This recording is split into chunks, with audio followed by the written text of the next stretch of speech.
नमस्कार दोस्तों, civil एजुबेस IAS academy की इस वीडियो में आप सभी दोस्तों का हार्दिक रूप से स्वागत है। आज हम बात करेंगे भारत में यूरोपियों के आगमन के बारे में।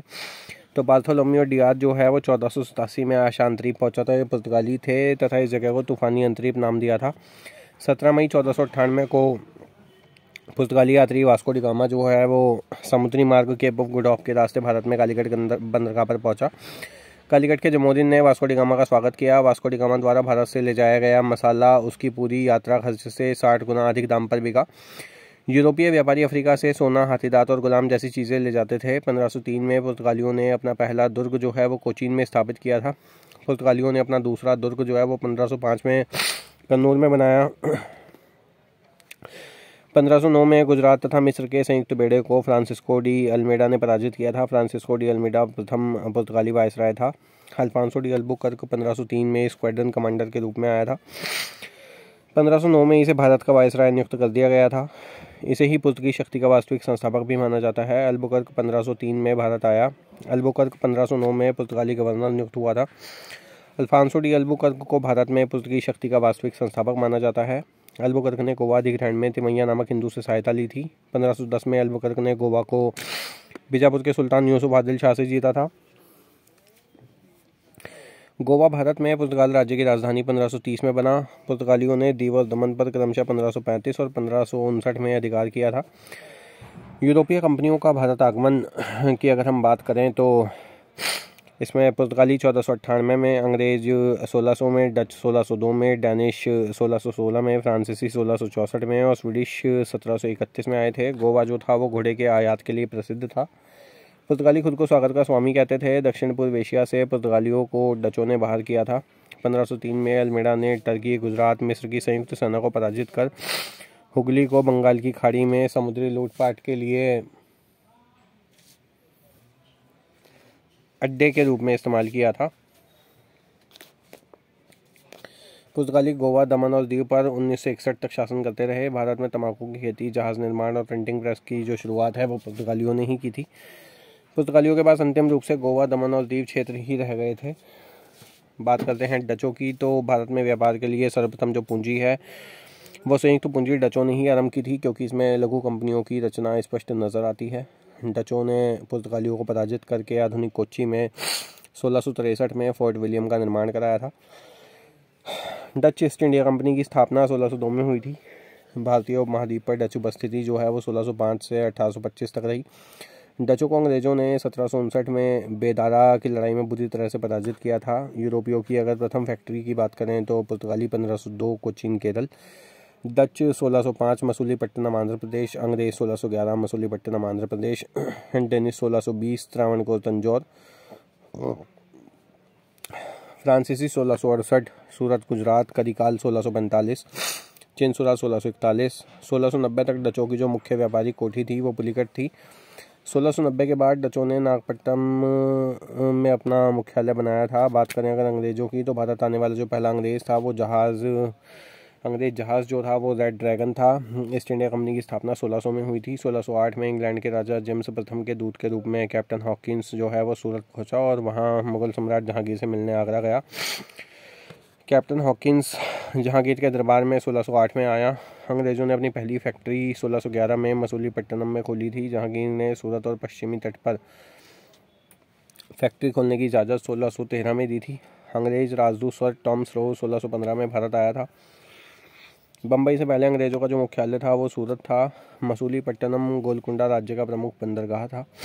मद्रास में अंग्रेज़ों द्वारा स्थापित किले का नाम फोर्ट सेंट जॉर्ज था। अंग्रेज़ों ने बंगाल में अपनी पहली कोठी 1651 में हुगली में स्थापित की थी। अंग्रेज़ों को सर्वप्रथम शोरा और अफीम जो है वो बिहार से प्राप्त होता था। अंग्रेज़ बंगाल से कच्चा रेशम, सूती कपड़ा, शोरा और चीनी का व्यापार करते थे। 1651 में सुल्तान शुजा ने 3000 रुपये वार्षिक शुल्क के बदले में अंग्रेज़ी कंपनी को बंगाल में व्यापार का विशेष अधिकार दिया था। अंग्रेज़ों ने हुगली को 1686 में लूटा था। अंग्रेज़ों ने अपना मुख्यालय 1686 में बम्बई में बनाया। 1661 में इंग्लैंड के राजा चार्ल्स द्वितीय का विवाह पुर्तगाली राजकुमारी कैथरीन के साथ हुआ था। इस अवसर पर पुर्तगालियों ने चार्ल्स द्वितीय को दहेज के रूप में बम्बई द्वीप प्रदान किया था। अंग्रेजों द्वारा कलकत्ता में निर्मित दुर्ग का नाम फोर्ट विलियम था। इंग्लैंड के सम्राट के सम्मान में उक्त किलाबंद व्यावसायिक प्रतिष्ठान का नाम जो है वो फोर्ट विलियम रखा गया है। सर चार्ल्स हार्चर इसका पहला प्रेसिडेंट बना था। कलकत्ता की स्थापना 1690 में जॉब चार्नक ने की थी। 1698 में अजीम मुशान ने अंग्रेज़ों को 1200 रुपये में सुल्तानाती कलकत्ता और गोविंदपुरी की जिम्मेदारी दे दी थी। बात करते हैं फ्रांसीसियों की, तो फ्रांसीसियों की अपनी पहली घोटी जो है वो सूरत में 1668 में स्थापित हुई थी। लुई 14वें के मंत्री कॉलबर्ट के द्वारा 1664 में फ्रेंच ईस्ट इंडिया कंपनी की स्थापना हुई थी। फ्रांसीसियों ने पांडिचेरी की नींव 1673 में फ्रैंक मार्टिन के द्वारा रखी थी। फ्रांसीसियों ने बंगाल में चंद्रनगर की प्रसिद्ध कोठी 1690 से 92 में बनाई थी। 1731 में फ्रांसीसी गवर्नर डुप्ले की नियुक्ति हुई थी। यूरोपियों की भारत में प्रमुख जो बस्तियां हैं वो पुर्तगालियों की गोवा, दीव दमन, बसई, बोल आदि पश्चिमी तटों पर तथा पूर्वी तट पर बम्बई, सैंतोम और हुगली। सैंतोम मद्रास के निकट और हुगली बंगाल में।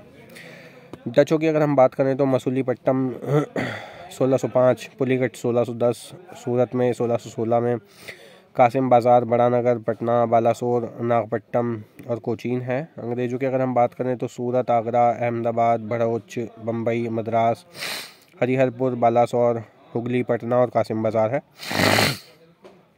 फ्रेंच की अगर हम बात करें तो सूरत है 1688, मसूलीपट्टनम है 1669 और पांडिचेरी और चंद्रनगर। बंगाल में कंपनी शासन की स्थापना की अगर हम बात करें तो अंग्रेज़ों ने 1651 में बंगाल के हुगली में अपनी कोठी शाह शुजा की अनुमति से बनाई थी। मुर्शिद कुली खां बंगाल का दीवान 1700 ईस्वी में बना। 1727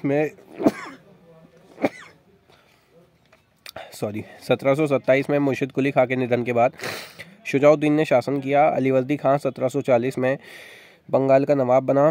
बंगाल, बिहार और उड़ीसा को मिलाकर बंगाल प्रांत की स्थापना 1733 में की गई। अलीवर्दी खान ने अंग्रेज़ों और फ्रांसीसियों को कलकत्ता और चंद्रनगर में किलेबंदी की इजाज़त नहीं दी। मराठों के आक्रमण के कारण उड़ीसा का एक बड़ा हिस्सा अंग्रेज़ों को देना पड़ा।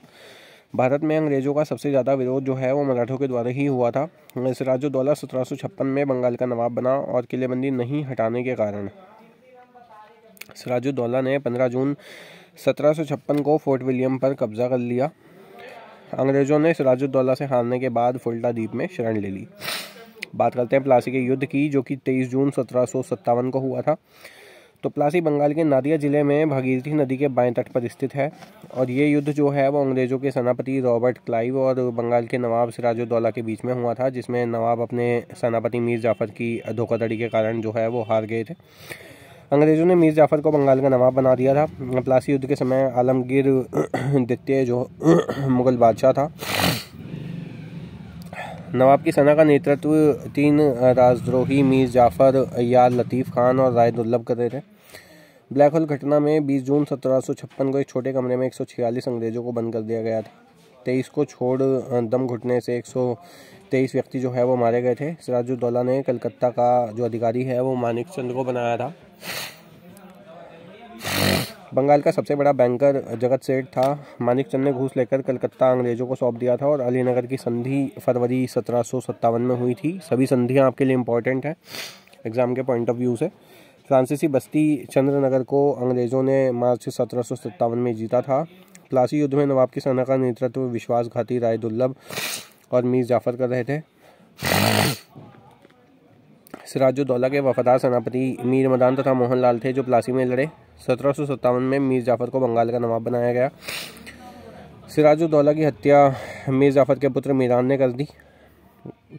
मीर कासिम 1760 में बंगाल का नवाब बना। मीर कासिम ने दस्तक के दुरुपयोग को रोकने के लिए देशी व्यापारियों को भी निःशुल्क व्यापार करने का अधिकार प्रदान किया। कंपनी तथा उसके अधिकारियों को भरपूर मात्रा में धन देकर मीर कासिम अंग्रेज़ों के हस्तक्षेप से बचने के लिए शीघ्र ही अपनी राजधानी को मुर्शिदाबाद से मुंगेर हस्तांतरित कर लिया।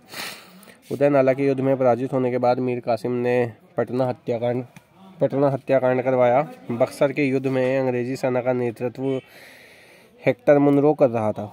बात करते हैं बक्सर के युद्ध की, जो 23 अक्टूबर 1764 को हुआ था। बक्सर का युद्ध अंग्रेज़ों और मीर कासिम, अवध के नवाब शुजाउद्दौला और मुगल बादशाह शाह आलम द्वितीय की संयुक्त सेनाओं के बीच में हुआ था। अंग्रेजी सेना का नेतृत्व हेक्टर मुनरो ने किया था, जिसमें अंग्रेज विजयी हुए थे। बक्सर के युद्ध में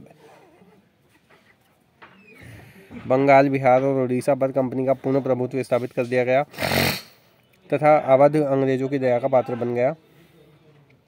मीर जाफ़र की मृत्यु 1765 में हुई थी। कंपनी ने मुगल सम्राट को 26 लाख रुपए वार्षिक देना स्वीकार किया था। 1765 में बंगाल का नवाब नज़म-उद-दौला को बनाया गया। लगान वसूलने के लिए कंपनी ने बंगाल के लिए मोहम्मद रज़ा खां और बिहार के लिए शिताब राय को नियुक्त किया था। 12 अगस्त 1765 को शाही फरमान के अनुसार मुगल बादशाह शाह आलम द्वितीय ने बंगाल, बिहार और उड़ीसा की दीवानी ज़मींदारी स्थायी रूप से कंपनी को सौंप दी। उस समय रॉबर्ट क्लाइव जो था वो बंगाल का गवर्नर था। क्लाइव ने 1765 में बंगाल में द्वैध शासन की स्थापना की थी। क्लाइव फरवरी 1767 में सदा के लिए भारत छोड़कर चला गया। द्वैध शासन के समय ही बंगाल में 1770 में भयंकर अकाल पड़ा। अकाल के समय कार्टियर बंगाल का गवर्नर था। बंगाल में द्वैध शासन 1772 तक चलता रहा। 1857 के विद्रोह की अगर हम बात करें तो दिसंबर 1856 में सरकार ने पुराने लोहे वाली बंदूक ब्राउन बेस के स्थान पर नवीन एनफील्ड राइफल के प्रयोग का निर्णय लिया। 1857 के विद्रोह का मुख्य तात्कालिक कारण चर्बी वाले कारतूस था। 1857 के स्वाधीनता संग्राम का प्रतीक था कमल और रोटी।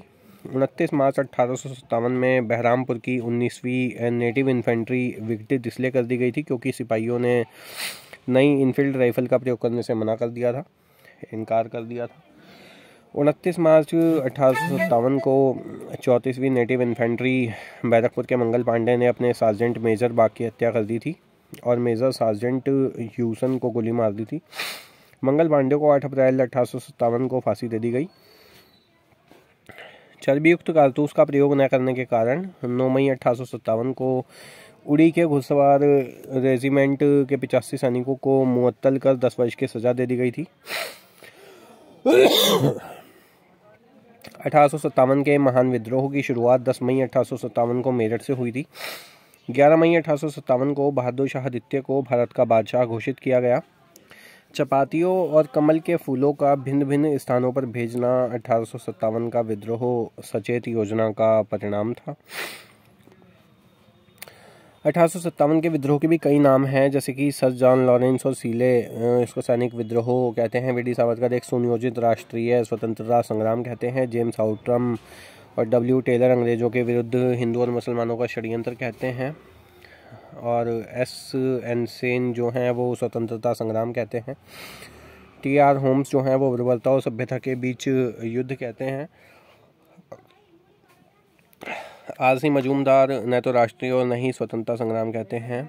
एल ई आर रीज जो है वो दरमांदों का ईसाइयों के विरुद्ध युद्ध कहते हैं। बेंजामिन डिज़राइली जो है वो एक राष्ट्रीय विद्रोह कहते हैं। बात करते हैं भारतीय नायक जो विद्रोह के थे। समय विद्रोह का क्या था, केंद्र कहाँ था, ब्रिटिश नायक कौन थे और समय उसको दबाने का क्या था।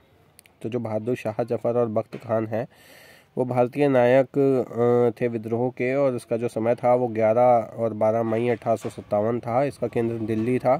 उस समय ब्रिटिश नायक थे जॉन निकलसन हडसन, और समय था इसका दबाने का 20 सितंबर 1857। नाना साहब और तात्या टोपे जो हैं वो 5 जून 1857 को कानपुर में थे जब सर कैंपबेल ने इस विद्रोह को दबाया था। 6 दिसंबर 1857 को बेगम हजरत महल 4 जून 1857 विद्रोह का समय था। लखनऊ में हुआ था ये। कैंपबेल उस समय अंग्रेज़ अधिकारी थे। मार्च 1858 में विद्रोह को दबाया गया था। रानी लक्ष्मीबाई और तात्या टोपे, समय था विद्रोह का जून 1857, और केंद्र था झांसी और ग्वालियर मध्य प्रदेश। और उस समय ह्यूरोज थे अंग्रेज़ अधिकारी। 3 अप्रैल 1858 और 17 जून 1858 को इस विद्रोह को दबाया गया था। बात करते हैं लियाकत अली, उस समय जो क्रांतिकारी थे, और इसका जो समय था वो जून 1857 था। केंद्र इलाहाबाद और बनारस था। वहाँ कर्नल नील अंग्रेज़ अधिकारी थे। विद्रोह को दबाने का समय 1858 था। बात करते हैं खान बहादुर खान की। उस समय जो विद्रोह का समय था वो 1857 था। केंद्र था बरेली रुहेलखंड, और अंग्रेज़ अधिकारी थे कैंपबेल। विद्रोह को दबाने का जो समय था वो 1858 था। मौलवी अहमदुल्ला खां, विद्रोह का जो समय था वो 1857 था। केंद्र था फैज़ाबाद में। और अंग्रेज़ अधिकारी जनरल रेनॉल्ड थे और विद्रोह को दबाने का जो समय था वो 1858 था। बात करें अजीमुल्ला जो हैं, उनका विद्रोह का समय जो है वो 1857 है और विद्रोह का जो केंद्र था वो फतेहपुर था। अंग्रेज़ अधिकारी थे जनरल रेनॉल्ड और विद्रोह को दबाने का जो समय था वो 1858 था। बात करते हैं कुंवर सिंह की, तो विद्रोह का जो समय था वो अप्रैल 1858 था। केंद्र जो था वो जगदीशपुर बिहार था। उस समय अंग्रेज़ अधिकारी थे William Taylor, major Vincent Tyre और विद्रोह को जो दबाने का समय था वो दिसंबर 1858 था। बहादुर शाह द्वितीय की जो पत्नी थी जीनत महल, संदेशवाहक के रूप में अंग्रेज़ों की सहायता कर रही थी। नाना साहब का वास्तविक नाम धोंदू पंत था। 1856 में हिंदू विधवा पुनर्विवाह अधिनियम, धार्मिक अयोग्यता अधिनियम और सेना भर्ती अधिनियम लागू हुए थे। 1857 के विद्रोह के समय यूरोपीय और भारतीय सैनिकों का जो अनुपात था वो 1:6 था। इनफील्ड राइफल ब्राउन बेस बंदूक के स्थान पर लाई गई थी। फैजाबाद में विद्रोहियों का नेता जो था वो मौलवी अहमदुल्ला थे। मौलवी अहमदुल्ला मद्रास के रहने वाले थे और मद्रास इस विद्रोह से दूर ही रहा था। 1857 के विद्रोह में व्यापारी, शिक्षित वर्ग और भारतीय शासक वर्ग जो है वो शामिल नहीं हुआ था। बहादुर शाह द्वितीय को हुमायूं के मकबरे से पकड़ा गया था और उनको बंदी बनाकर रंगून भेज दिया गया था।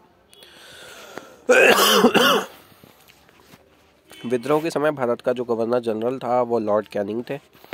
अन्य तथ्य की अगर हम बात करें तो बिहार में जगदीशपुर आरा एक जगह है जगदीशपुर के कुंवर सिंह ने बगावत का नेतृत्व किया था बिहार में।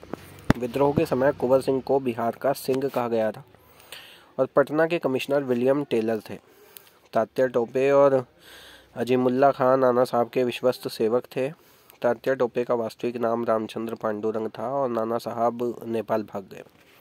तात्या टोपे को उनके विश्वसनीय मित्र मानसिंह ने धोखे से पकड़वा दिया था। निकलसन को दिल्ली में मार दिया गया।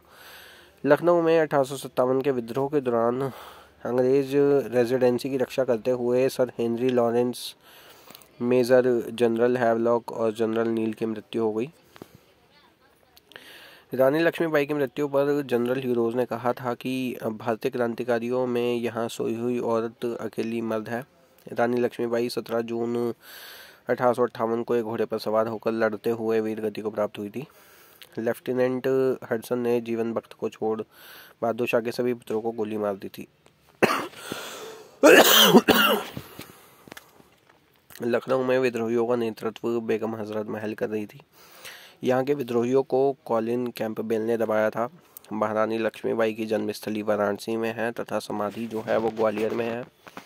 ब्रिटिश कंजर्वेटिव पार्टी के जो संसद हैं वो बेंजामिन डिज़राइली, उन्होंने 1857 के विद्रोह के बारे में कहा था कि एक राष्ट्रीय विद्रोह है। 1857 के विद्रोह का प्रशासनिक परिणाम शक्ति का अंतरण था ईस्ट इंडिया कंपनी से ब्रिटिश सम्राट को, क्योंकि अगले ही साल 1858 में इंडियन काउंसिल एक्ट आई चुका था, आप जानते ही हैं। सर सैयद अहमद खान ने 1857 के विद्रोह के कारणों का विश्लेषण करते हुए अंग्रेज़ों और मुसलमानों के बीच मेल मिलाप की वकालत की थी। अलीगढ़ आंदोलन के संस्थापक सर सैयद अहमद खान थे। अलीगढ़ आंदोलन का मुख्य उद्देश्य मुसलमानों को अंग्रेज़ी शिक्षा देकर उन्हें अंग्रेज़ी राज का भक्त बनाकर नौकरियों में अधिकाधिक आरक्षण प्राप्त करना था।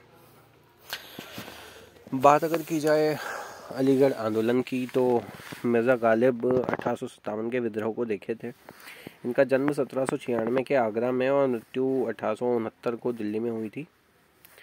1857 के विद्रोह के समय ब्रिटेन का जो प्रधानमंत्री है वो पाम्स्टन था और भारत का गवर्नर कैनिंग था। 1857 का विद्रोह असफल रहा था, मुख्यतः योजना और केंद्रीय संगठन के कारण से। 1857 के विद्रोह के बाद कंपनी की शासन प्रणाली को समाप्त करके भारत का शासन सीधे ही क्राउन के अधीन कर दिया गया, ये आप जानते ही हैं। सैनिक विप्लव और असैनिक विद्रोह का प्रसार जो कि हम देखते हैं 1857 से 1858 तक, वो क्या रहा था ये देखते हैं। 2 फरवरी 1857 को 19वीं स्थानीय पैदल सेना का बहरामपुर विप्लव, फिर 10 मई 1857 में मेरठ में सैनिकों का विप्लव, फिर 11 से 30 मई 1857 को दिल्ली, फिरोजपुर, बम्बई, अलीगढ़, इटावा, बुलंदशहर, नसीराबाद, बरेली, मुरादाबाद आदि उत्तर प्रदेश के नगरों में विद्रोह का आरंभ हो चुका था। मुगल सम्राट को भारत का सम्राट घोषित किया जाना। जून 1857 में ग्वालियर, भरतपुर, झांसी, इलाहाबाद, सुल्तानपुर, लखनऊ आदि में भी विप्लव शुरू हो गया। राजपूताना, मध्य भारत और बंगाल के कुछ भागों में असैनिक विद्रोह होने लगा। जुलाई 1857 में सागर, महू, सियालकोट जैसे पंजाब के कुछ स्थानों पर भी विप्लव देखा गया। अगस्त 1857 में सागर और नर्मदा की घाटी में असैनिक विद्रोह हुआ। सितंबर 1857 में दिल्ली पर अंग्रेज़ों का अधिकार हो गया। मध्य भारत में विद्रोह हुआ। अक्टूबर 1857 में कोटा राज्य में विद्रोह हुआ। दिसंबर 1857 में सर कॉलिन कैंपबेल द्वारा कानपुर को जीतना और तात्या टोपे का भागना। मार्च 1858 में लखनऊ पर अंग्रेज़ों का अधिकार। अप्रैल 1858 में अंग्रेज़ों का झांसी पर अधिकार। बिहार में जगदीशपुर के कुंवर सिंह द्वारा विद्रोह। मई 1858 में बरेली, जगदीशपुर, कालपी पर अंग्रेज़ों का अधिकार। रुहेलखंड में भारतीय विद्रोहियों के छापामार आक्रमण। और जुलाई से दिसंबर 1858 में संपूर्ण भारत में अंग्रेजी सत्ता का पुनः स्थापित होना।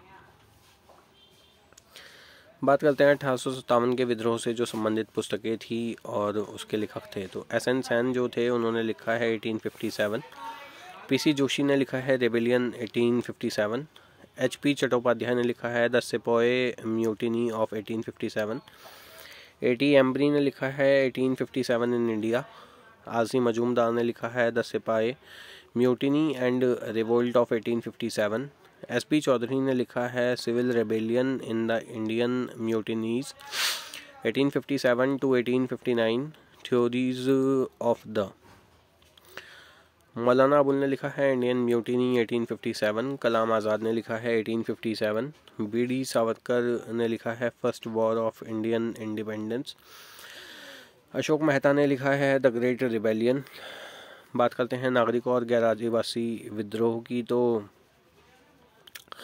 सन्यासी विद्रोह जो है उसका समय 1763 से 1800 तक रहा है और इससे प्रभावित क्षेत्र जो था वो बंगाल और बिहार का था।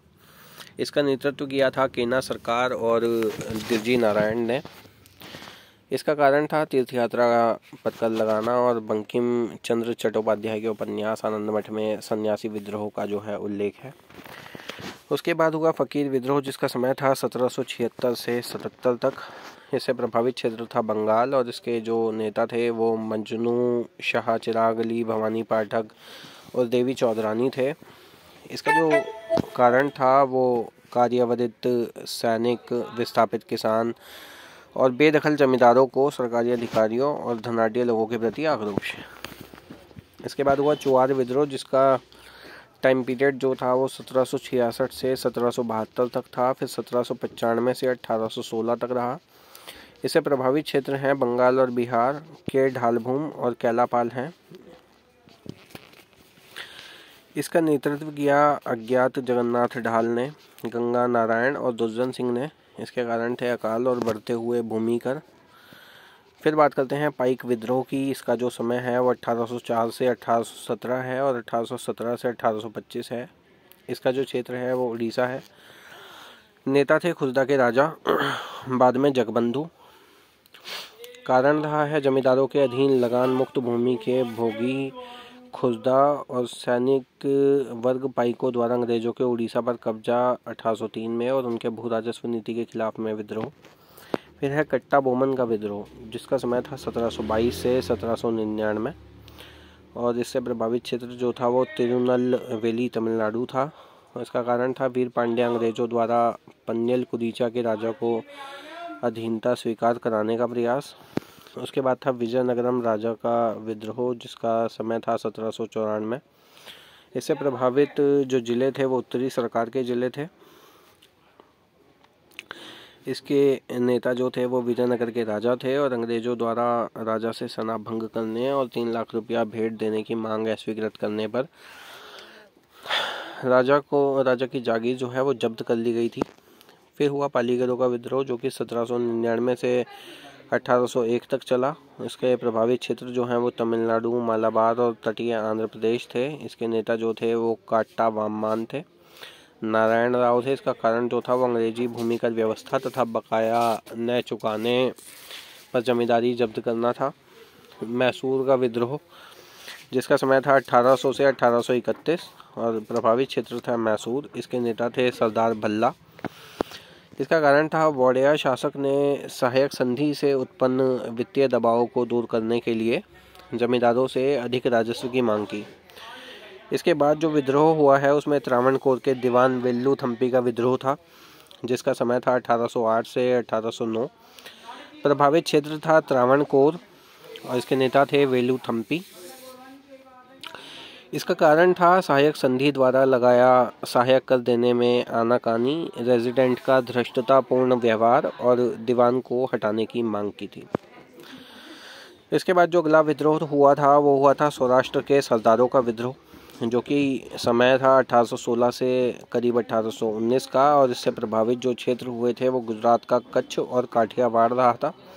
इसके प्रमुख नेता थे राव भारमल और इसका कारण था अंग्रेज़ों की विस्तार की नीति और कच्छ के आंतरिक मामलों में हस्तक्षेप से उत्पन्न अंग्रेज़ों के प्रति घृणा।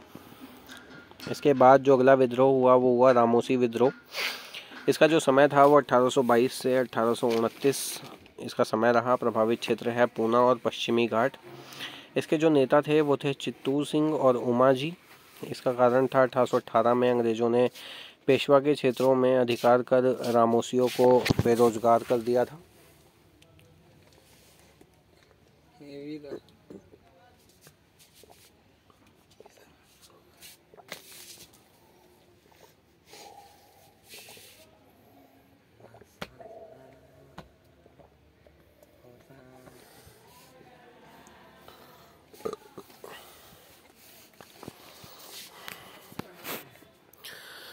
जो अगला विद्रोह हुआ वो हुआ कोलियों का विद्रोह।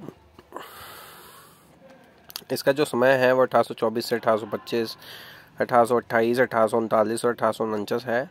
इससे जो प्रभावित क्षेत्र था वो गुजरात था। इसके प्रमुख नेता थे भाऊ सरे, चिमनाजी यादव, नाना दरबारे, रघु भंगरिया, बापू भंगरिया आदि। अंग्रेजों द्वारा दुर्गों के तोड़े जाने तथा बेकार हो जाने के विरोध में विद्रोह हुआ था ये।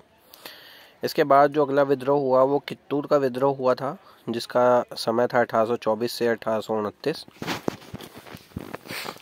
इससे प्रभावित क्षेत्र है धारवाड़ के निकट और इसके नेता थे कित्तूर की रानी चेन्नम्मा और रायप्पा।